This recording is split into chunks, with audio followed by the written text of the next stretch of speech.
છો બધા? મજામાં જશો? અને અમે અત્યારમાં જઈ રહ્યા છીએ વાડીએ.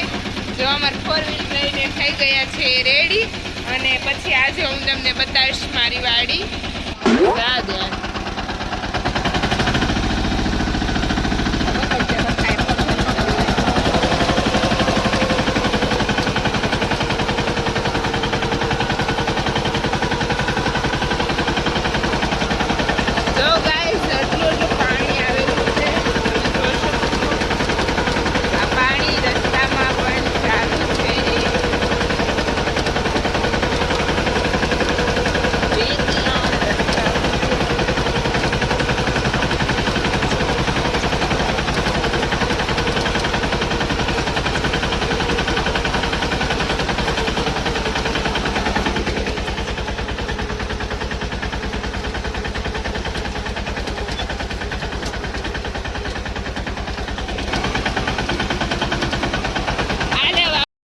ગાઈઝ અમે લોકો ફાઇનલી વાડીએ ક્યારના પહોંચી ગયા અને નિરણ પણ વઢાઈ ગઈ છે, અને હવે આપણે નિરણ ખડકવાનું કામ થઈ ગયું છે ચાલુ. અને મીનાક્ષી દીદી નિરણ ખડકવા માંડ્યા છે, અને મારા મમ્મી, મીનાક્ષી દીદી અને હું અમે આગળ થોડીક વારમાં ટ્રેક્ટરમાં નિરણ ખડકી દઈશું, અને પછી મેં ફાઇનલી વયા જશું ઘરે, કેમ કે હજી પણ વરસાદ આવવાની શક્યતા છે, કેમ કે ગરમી બહુ છે ગાઈસ. તમારા ગામમાં કેવો વરસાદ પડે તે કોમેન્ટ કરીને કહેજો. દીદી બિચારા નિરણ ખડકી લીધી, અને હવે એને માથે આપણે ગાંઠી મૂકી દેવાની છે. એના પાસે જ કામ કરવાનું છે ગાઈઝ, મારે કામ નથી કરવાની, મને જ ના પડે તો હું કામ. ગરમી છે, બહુ ગરમી. એટલો વરસાદ, અમારે કેટલો વરસાદ છે. અમારે બાજુમાં જ અહીંયા જ આજે અહીંયા દેખાય છે ને, આની બાજુમાં જ તે અમારે પાણી જાય છે, અને પાણી વહેતું થઈ ગયું. બાકી અમારે રસ્તા ઉપર તે મેં ક્લિપ આગળ નાખેલી છે, તમને ખબર જ છે. અને રસ્તામાં પણ પાણી છે ઘણું બધું, અને બહુ જ વરસાદ હતો આજે. અત્યાર સુધી હજી નથી આવ્યો, અને બસ ખબર નહીં હવે આવે કે ન આવે. ન આવે તો સારું, અને આવે તો આપણું કંઈ હાલવાનું નથી, કારણ કે તો ભગવાન જે કરે સારા માટે જ કરતા હોય. પણ આપણે જ્યારે એક્સેપ્ટ કરવું હોય ત્યારે આપણથી થાય નહીં, પણ તોય આપણે કરશું જ, અને કરવું જ પડશે. એક્સેપ્ટ નાવ બધી જગ્યાએ આપણું ન હાલે. આપણે કે આપણું કરવું, ભગવાન કરે છે એ બધું સારા માટે જ કરે છે. ચાલો ગાઈઝ, હું અહીંયાથી તમને પાણી દેખાય તો બતાવીશ. વહેતું પાણી થઈ ગયું છે, અને અહીંયા અમારી એક્ઝેક્ટ અહીંયા અમારી વાડી છે. અમારી કટકી નાની હોય અને સામે આખી વાડી છે, અને જો અહીંયાથી પાણી જાય. નીચે જવાય નથી, કેમ કે આવી ઝાડ ફિટ કરેલી છે ગાઈઝ.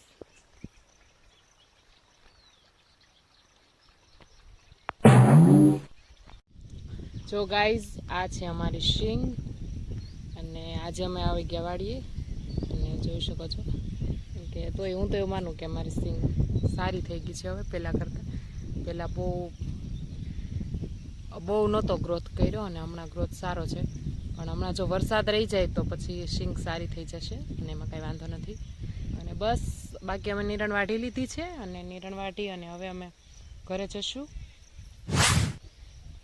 મારી મમ્મી માથે વજન ઉપાડીને જાય છે, અને મને વજન ન ઉપાડવા દે મારા મમ્મી અને મારા મીનાક્ષી દીદી.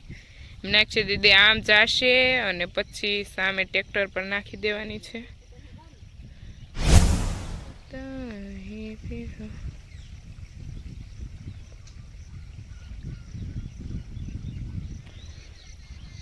ટ્રેક્ટર અમારું સામે મૂકેલું છે ગાઈઝ.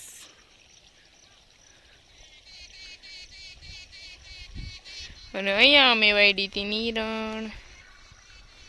જો દેખાઈશ તમને લોકો, વરસાદનું વાતાવરણ થઈ ગયું છે, અને નિરણ પણ અમારી ખડકાઈ ગઈ છે આખી દાંતી. અને જો વરસાદ હવે નિરણ ખડકી રહ્યા ને તો થાકી ગયા.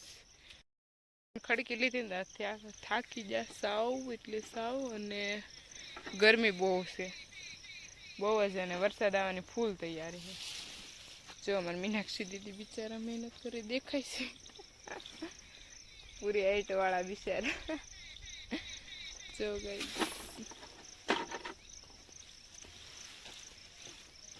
ગાડી આગળ બધું ખેંચો.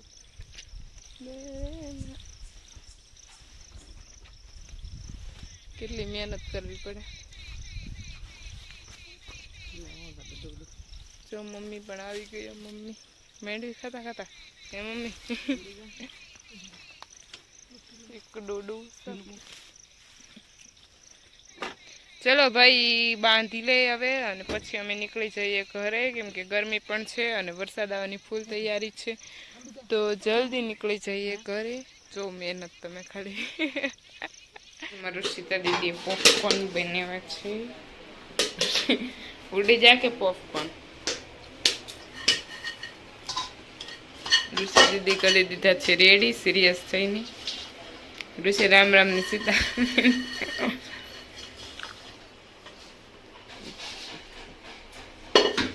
ઋષિની ફોટો પડી લીધો. લે ઋષિનો પોઝમાં ફોટો પાડતી. ઋષિબેન ઊભા રહી ગયા છે લઈને, અને હવે આની અંદર નાખી દઈશું જલજીરા અને પછી ખાવા મળશું. હવે એની અંદર નાખી છે જલજીરા. પછી કે તો બનાવવાનો સમય કોઈ ન હોય, બની જાય એટલે બધા ભેગા થઈ જાય. તો આ કઈ બહુ ભૂંડો છે. આ તેથી ભૂંગળા ઓલા જલજીરા કે ને તેથી મને અડવાઈ નતા દીધા. યાદ છે ને તને?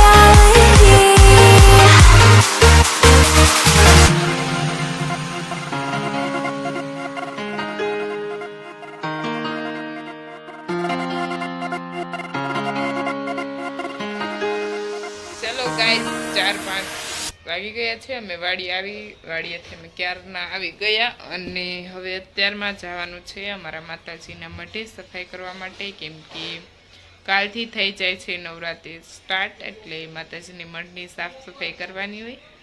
તો અત્યારમાં જવાનું છે. દર વર્ષે કરીશું સફાઈ અને અત્યારમાં ગાઈસ જવાનું છે. એટલે આજનો બ્લોગ હું અહીંયા જ એન્ડ કરું છું અને કાલે મળીએ નવા બ્લોગ સાથે. જે બી લોકો નવા હોય મારી ચેનલ પર લાઈક, શેર એન્ડ સબસ્ક્રાઈબ કરવાનું ભૂલતા નહીં. Bye bye. જય મા મોગલ. હર હર મહાદેવ.